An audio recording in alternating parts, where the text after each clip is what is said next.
Hey, so we're going to do an interview right now with Warren Berkowitz, who's the founder and president to one of the largest magic and novelty companies in the world.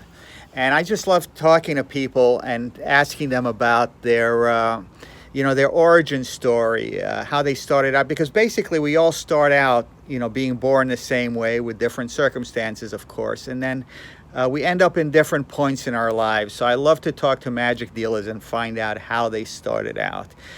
So here's Warren, who, like I said, was the founder and president of Forum Novelties. Now, Warren, you started out as a magician.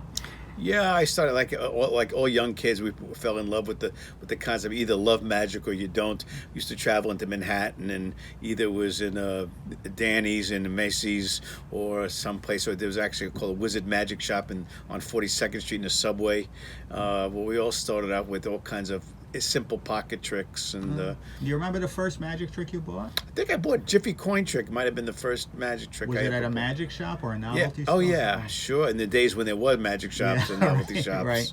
Yeah. And do you remember who the first magic magician you saw, either live or on TV? On TV was Mark Wilson for sure. And live, do you remember? Not really. I really don't remember. Oh, Yeah. but you got into magic. You started buying magic like most people do. Probably also from magic books, from libraries. Yeah, we used to go down to, I think it was about 50th Street and Broadway. There was Mike Tannen, Right. had his magic shop inside a penny arcade. Yeah, Magic Circle. Magic Circle, yeah, and I met there, and he was one of the sweetest guys. He was the first guy to take time to teach me Chameleon Silks, Wow. which was he took like about 40 minutes just to teach me the trick. And those are the days when Tenyo was a young company, Right. and it was an interesting experience. That's what really got me started in getting serious about magic. Right. So he, at that point, he already owned that. Lou Tannen never went to that. Yeah, store. no, it was not his brother, of course, Mike, Right, who would right. run that. Ultimately, when I started doing magic shows for kids, I used to go up to Mike Tannen, to either Mike's store or to Lou Tannen's, Right. once or twice to Al Flasso's place as well. Oh, that's great. But at some point, you went from being a magician to a magic dealer. And how did that start out? Yeah, well, I've always was the kind of guy who loved business. I was probably just as the passion of business was just as much as my passion of magic. So it actually was one day that I was in Mike Tannen's store that I met Paul Freed, who owned a company called D. Robbins, and I was working in the toy department of Alexander's toy store, and I just was talking to them. One day they bought a closeout, I think from Ideal Toy, of Dr. Doolittle magic sets, and I think they were selling the whole set for 50 cents, and I offered to demonstrate it, and on one Saturday sold out of all of them. It was only like 50 cents a piece, so it was easy to sell them out in those days. And I got the chance, and I tried to convince Paul Freed to give me a catalog that I was going to be able to sell in Alexander's department store in their toy department, which was really kind of a crazy story, but I just wanted the catalog. And ultimately I decided that I was going to try and sell magic. It was my combination of wanting to be in business and wanted to do magic, so I used to do flea markets. Right, and so you basically bought stuff from Robbins and sold it at flea markets. How old were you back then? Probably about 17. 17. Yeah. And was that the Alexanders in Queens Boulevard? No, it was out in Long Island in Valley Oh. Stream. Oh, wow. Yeah. Okay. So then you started doing flea markets. Yeah, I did flea markets, and I realized that I could expand the opportunity by also putting stuff into candy stores in the days there were candy stores. Right. And I realized that the people that like Robbins who sold magic also sold jokes. And if you weren't even into magic, everybody wanted a whoopee cushion or a hand Right, buster. right. So I started selling the jokes and the magic at flea markets, and I started putting them on consignment in candy stores, and therefore it was working for me when I wasn't working. I would just go in once a week, Right. take inventory, and sell it. Now, at some point, you stopped buying stuff from Robbins and other companies and making your own. How did that happen? Yeah, I mean, obviously, I always wanted to find a way to make a little more profit on this stuff. So, on the magic, I never wanted to copy anybody else's magic if it was a proprietary item. I just felt ethically it just wasn't the right thing to do. But there was plenty of magic out there that was not proprietary, that wasn't easy to get, and I started designing my own stuff, and as I made it, you had to make volume, so that's when I started wholesaling it, and I was starting to sell it to all kinds of people anybody who was selling magic, and that's how I actually first met my very first wholesale customer. Oh, which was? Steve Rodman. Wow. Steve Rodman, a very good dear friend of mine now for over 30, 40 years now. He had a concession in a Newberry's store, which is doesn't exist anymore either, like a 5 and 10. And he had a shop there, and I was starting to sell him my stuff, and then I started wholesaling magic, and I was doing less and less flea markets, and I got into the wholesale side. Right. Now, you once told me that you came across another magician who was manufacturing stuff at a flea market, and that was one of the things that triggered. That was one of the most bizarre situations.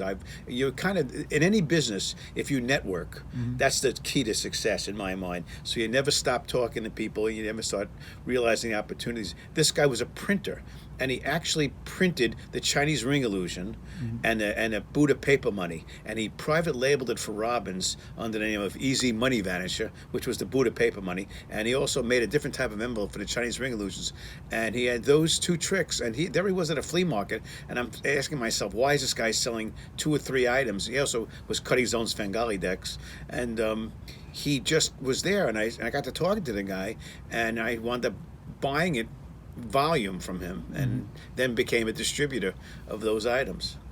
Right. So you didn't call yourself Forum Novelties at that point. Oh yeah, I kind of did. Oh. I started off with the name. I also happened to I had a little bit of acting experience. I used to do very amateur acting. I directed and produced a show called A Funny Thing Happened Away to the Forum, which I had done about 8 different times in different venues, and it just was a good luck piece for me. And so I enjoyed doing it. I enjoyed acting. I enjoyed directing it. And so by doing that, it was a good luck name for me. So that's how I got the name Forum Novelties. I always wondered about that. Yeah. So now you still were working out of your house, basically. That's correct. I started with $100 in my mother's basement and built it up to a point, and ultimately realized I better get a real career. So I had gone to college, had an accounting degree, and then ultimately went to law school.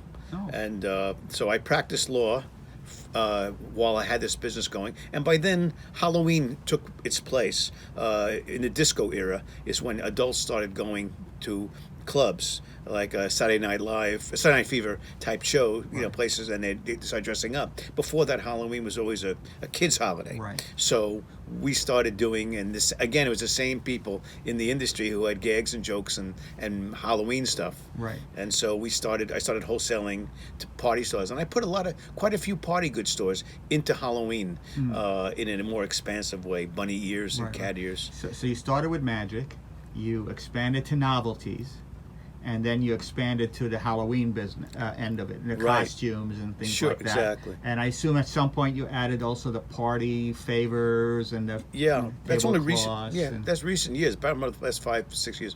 The industry's kind of changed. Obviously, magic and joke shops were disappearing. I was able to figure out a way to maybe get the magic and jokes into party stores, and amusement parks and places and gift shops, and it was a natural segue to start adding on party goods as well. And so at what point did you realize that this could be my career, not law, not accounting, not anything like that? That's funny because I had gotten married, and my wife and I, she's a physical therapist and I was a practicing attorney, but we had the business and working at night, so we would work during the day and then schlep over to my mother's house and pack Halloween orders. and that went on for a while, and ultimately I took in a partner, and we moved it out of my mother's basement. But there's some very funny stories. I used to buy out companies that were closing up. One guy made printed toilet paper, crossword puzzles, and jokes on the toilet paper, and they were giving up on that line. And so I bought the rights to those toilet paper, not realizing that to print toilet paper, you got to print 5,000 rolls. So I did without thinking about it. And then one day, 15,000 rolls of toilet paper showed up at my mother's house, and figure out where to put that. You still have those, or they're gone now? Yeah, now they're probably worth money with all the shortage of toilet paper. Yeah. So I ultimately we wound up moving it out. And the business continued to grow, and I always had the passion for the business. I always loved designing product. I would design it, I'd buy it, I'd sell it. I just really loved it, and so I made that major leap when my wife was having our second child. I said, well, I'm either leaving this law firm that I was working for then, or I would never leave because I would never have the nerve to.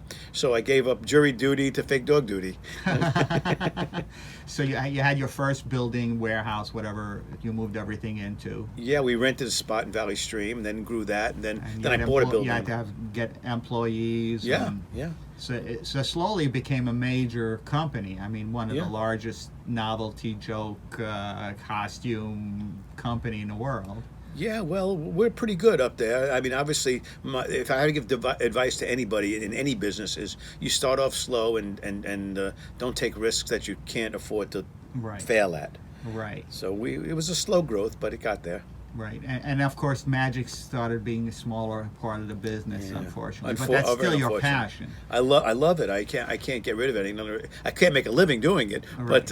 but it's even when I travel overseas, and every so often I'll come across something that could be a magic trick or is a magic. I still fall into that terrible fit, and then wind up buying things that I probably shouldn't buy. All right. And over the years, you also helped out other magic companies put out magic products. Oh, many of the companies that people, well, you'd be surprised to know. I've done stuff for Adams. I did stuff for Magic City and all kinds of guys, Ickle Pickle and Right. Fun Incorporated, as kind of like the ghost manufacturer of some of their this product lines. Yeah. And now you were doing really, really well. Like you said, you owned your own building. You're a major brand in all the toy and gift shows, the trade shows all over the world. And at some point, around 20 years ago, you sell the business, or how did that happen? Well, you know, it's something. I was a very hands-on owner, and I was working pretty hard, especially Halloween season. You know, from June to end of October, I was in a warehouse picking and packing these orders because that was my money on those tables. Right. So I wanted to get it out, and I'm getting a little too old to be doing that. And an opportunity came up where Ruby's approached me, and I guess in a certain way they were. You know, I was a competitor to them more than they were a competitor to me. I was a little guy, and we decided to put together a little package. And I continued to run Forum as a separate company under the Ruby's umbrella. And of course, Ruby's is the largest costume company in the world. Amazing, yeah. And we were in one of their. I mean, I can't tell you how huge this one building is. I mean, the parking lot alone probably holds 1,000 cars or something like that. I just picked up stuff at the loading dock, which is another building, which is about a mile from here, and that's got like maybe 20, you know, it's like at the back of like a Walmart warehousing business, and that's just 2 out of the 4 buildings in this area. And that's just mostly Forum too. Yeah, it's mind-boggling how large these things are. But so 20 years ago, Ruby's bought you out. But you still continued on a daily basis to run the business. Yeah, I do run the business. I agreed to stay 5 years when I sold the company, and here I am 20 years later, still doing it, only because I still have the passion for it. I love the product development side. I love creating product. I like getting it to market.